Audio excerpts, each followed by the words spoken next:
এই সরকার বিচারের ন্যায্যতা তৈরি করতে পারে নাই, যে গণহত্যা হয়েছে সেই গণহত্যার বিচার করতে পারে নাই। এদের মুরদ নাই। এদের মুরদ কি দেখলাম? ওই যে ভুইফোরদের দাবি মেনে নিয়ে গণঅভ্যুত্থানের গ্রাফিতি মুছে দিল। আমরা এই সমস্ত কথা জানার জন্য যেতে চেয়েছিলাম যে হামলা কেন করলেন, এবং গণঅভ্যুত্থানের গ্রাফিতি, এটা গণঅভ্যুত্থানে রাখা গ্রাফিতি, এটা আপনাদের কারো বাপের সম্পত্তি না। এর আগে আমরা স্লোগান দিয়েছিলাম যে দেশটা কারো বাপের না। আওয়ামী লীগ হাসিনা কথায় কথায় মুক্তিযুদ্ধ আর তার বাপের কথা বলে মানুষের উপর জুলুম করেছে। ফলে আজকে আমরা ওই গতকাল 16 তারিখ আমরা গিয়েছিলাম যে স্বরাষ্ট্রমন্ত্রীর কাছে জানতে যে হামলা কেন হলো এবং এই গ্রাফিতি কেন মোচা হলো, যে গ্রাফিতি গণঅভ্যুত্থানে রাখা গ্রাফিতি সেটা পাঠ্যপুস্তক থেকে কেন অপসারণ করা হলো। বন্ধুগণ, আমরা বিহ্বল হয়ে গিয়েছি। এই সরকার যারা বসে আছেন তারা আন্দোলন করেছি আমরা হাসিনার গুলির সামনে। ওই যে শুনেছেন শ্রেষ্ঠরা যেমন দাঁড়িয়েছিল, ওই নেবুলারা দাঁড়িয়েছিল, ওই ইভান গতকাল আহত হয়েছে। 15 তারিখে এই ঢাকা বিশ্ববিদ্যালয়ে ছাত্রলীগের হামলায় ইভানের ডান হাত ভেঙেছিল। আর গতকাল আমাদের এইরকম যারা এই আন্দোলনের সামনের সারির ছিলেন, যারা হামলা মামলা মোকাবেলা করেছেন, শ্রেষ্ঠা, নেবুলা, ওই যে তৈয়ব, তারা সমস্ত আমরা দেখলাম তাদেরকে আবার ওই আন্দোলনের বন্ধুদের, যাদের আন্দোলনের মধ্য দিয়ে এরা ক্ষমতায় বসেছে, তারা গিয়ে আবার সেই ছাত্রদের হাত ভেঙে দিল, তাদেরকে আহত করলো।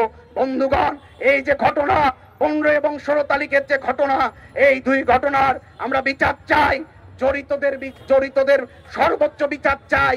এবং আমরা এই সমাবেশ থেকে স্পষ্টভাবে বলতে চাই যে গণঅভ্যুত্থানে রাখা যে গ্রাফিতি, যেটা পাঠ্যপুস্তকে ছিল, সেটাকে পুনঃস্থাপন করতে হবে।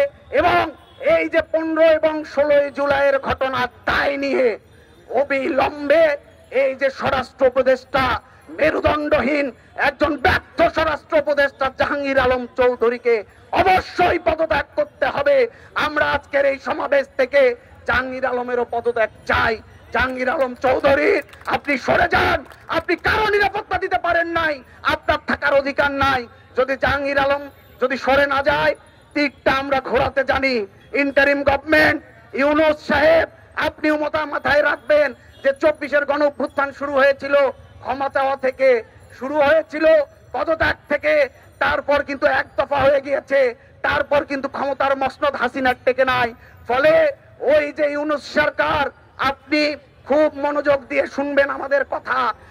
আমাদের তীর ঘুরে যাবে, আপনি বুঝবেন না আপনার মসনদ কখন কেঁপে উঠবে, কখন আপনাকে পালাতে হবে। হাসিনার থেকেও খারাপ পরিণতি আপনার হবে। ফলে বন্ধুগণ, আমরা আজকের এই সমাবেশ থেকে এই 3 দফা দাবি, সেটা স্পষ্টভাবে ঘোষণা করছি। এই 3 দফা দাবি এটা মেনে নিতে হবে। যদি মেনে না হয়, তাহলে আমরা ছাত্র জনতা, আমরা লড়াইয়ের পথ জানি। আমাদের হামলা করে, আহত করে, আমাদেরকে মেরে, হাত ভেঙে, গুলি করে আমাদের পথ থেকে আমাদের সরানো যায় না। তার নজির 24-এর গণঅভ্যুত্থানে দেখেছেন, জানুয়ারিতে তার নজির শুরু হলো। ফলে এই হামলা মামলা ভয় দেখিয়ে আমাদেরকে লাভ নেই। আমাদের যে নৈতিকতার লড়াই, মনুষ্যত্বের লড়াই, বিবেকবোধের লড়াই, মানুষ হিসেবে সমাজে বেঁচে থাকার যে দায়বোধের লড়াই, সেই লড়াই আমাদের অব্যাহত থাকবে। সেই লড়াই আপনারা আমাদের পাশে থাকবেন, সেই আশাবাদ ব্যক্ত করে আমাদের এই সমাবেশ আমরা আজকে এখানেই শেষ করছি। সবাইকে ধন্যবাদ।